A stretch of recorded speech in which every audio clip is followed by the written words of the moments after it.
Long-term S&P 500 Index, SPX, chart analysis, navigating market volatility. In our previous analysis, we noted that the S&P 500 Index, SPX, experienced a significant drop of -1.97% following a presidential assassination attempt. However, the market has shown resilience, and this week has been no different.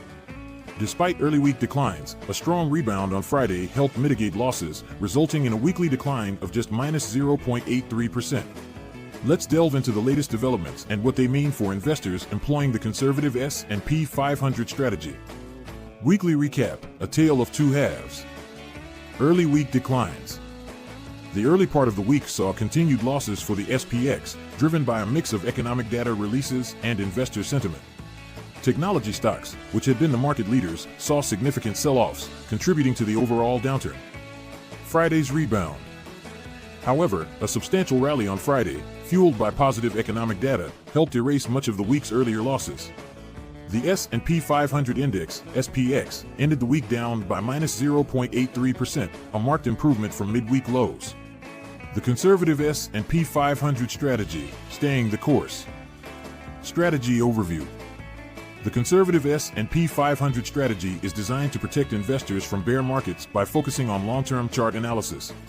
This strategy does not react to short-term market fluctuations or news events. Instead, it maintains a long-term outlook, allowing for market fluctuations without triggering sell signals. Current position. We remain in a bullish position in the RIDEX S&P 500 Nova Fund, RYNVX, or other S&P 500 index funds or ETFs such as SPY. Despite recent volatility, the long-term trend remains intact. Market analysis, the Great Rotation.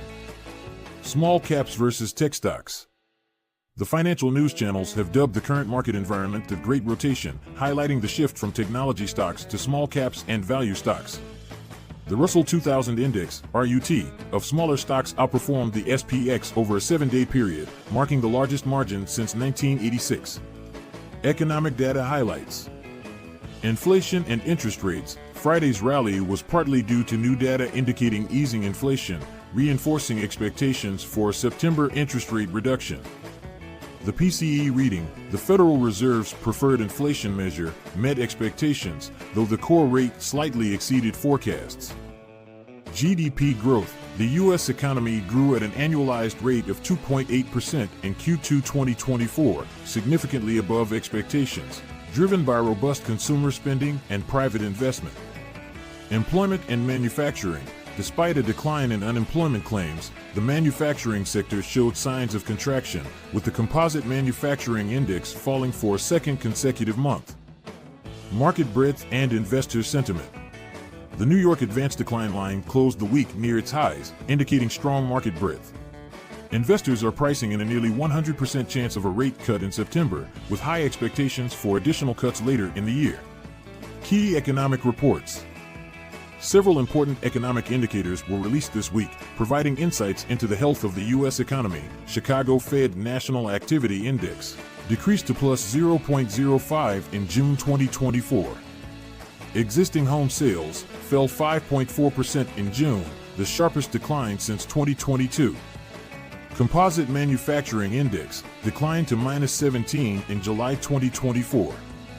S&P Global U.S. Composite PMI edged up to 55 in July 2024.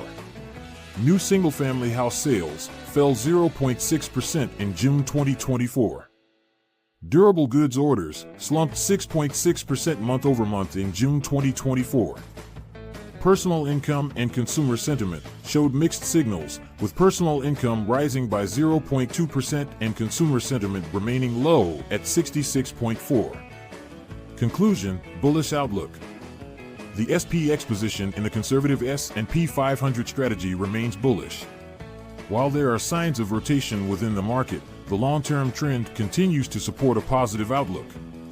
Aggressive traders should maintain positions in the RIDEX Nova S&P 500 Fund, RYNVX, or other bullish S&P 500 index funds or ETFs such as SPY. Staying the course with a long-term perspective is crucial in navigating market volatility and capitalizing on growth opportunities. As always, do not forget to like and subscribe to our channel, All Things Money. To see more content like this,